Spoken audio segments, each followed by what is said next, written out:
अब एक बहुत ही अहम खबर आपको सुनाने जा रहे हैं। अगर आपके घर पर भी बच्चे ऑनलाइन गेम्स देखते हैं और वो ऑनलाइन गेम्स के आदी यानी एडिक्ट बन चुके हैं, तो इस खबर से आपको होशियार हो जाना चाहिए और इससे सबक लेने की आपको बेहद ही ज्यादा जरूरी है, क्योंकि अब आपकी एक भी लापरवाही सारी जिंदगी आपको अफसोस करने पर मजबूर कर सकती है।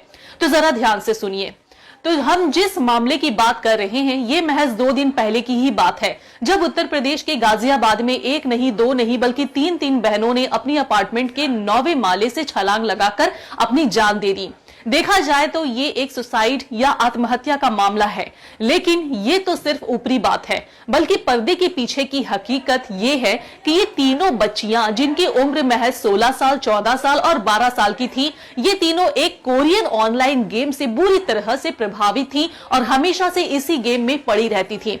कहा तो ये भी जा रहा है कि इस कोरियन गेम में कुल 50 टास्क थे और ये उनमें से आखिरी टास्क था, जिसमें गेम खेलने वालों को अपने आप कूदकर यानी जंप करके जान देनी पड़ती है। ये बात उस वक्त पता चली जब इन बच्चियों के पिता ने खुद इस बात की जानकारी दी कि उनकी तीनों बेटियां पिछले 3 साल से कोरियन गेम खेला करती थी। यहां तक कि उन्होंने अपना नाम भी कोरियन रखा हुआ था और हमेशा से ये जिद किया करती थी कि उन्हें कोरिया जाना है।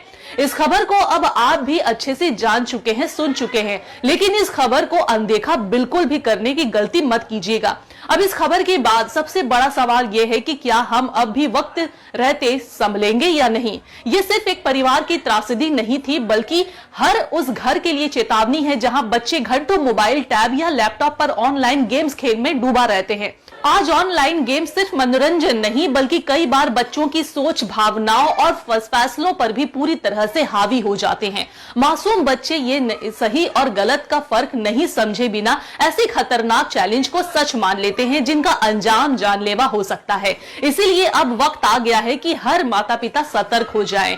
बच्चों की ऑनलाइन एक्टिविटी पर नजर रखें, ध्यान दें, उनसे खुलकर बातें करें, उनके दोस्तों, उनकी पसंद और उनके व्यवहार में हो रहे बदलाव को समझें। अगर बच्चे ज्यादा चुप रहने लगा है, तो अकेले रहने लगा है, या मोबाइल से दूर होने पर चिड़चिड़ा हो जाता है, तो इसे हल्के में बिल्कुल भी ना ले। याद रखिए, आपकी थोड़ी सी सजगता आपके बच्चे की पूरी जिंदगी बचा सकती है। मोबाइल पर कंट्रोल लगाना सख्त नहीं, बल्कि जरूरत है। बच्चों को खेल के मैदान, किताबों और परिवार के साथ वक्त बिताने के लिए प्रोत्साहित करें। आज संभल जाना ही कल पछतावे से बेहतर है, क्योंकि एक छोटी सी लापरवाही किसी मासूम की जिंदगी छीन सकती है। इसीलिए ध्यान दें।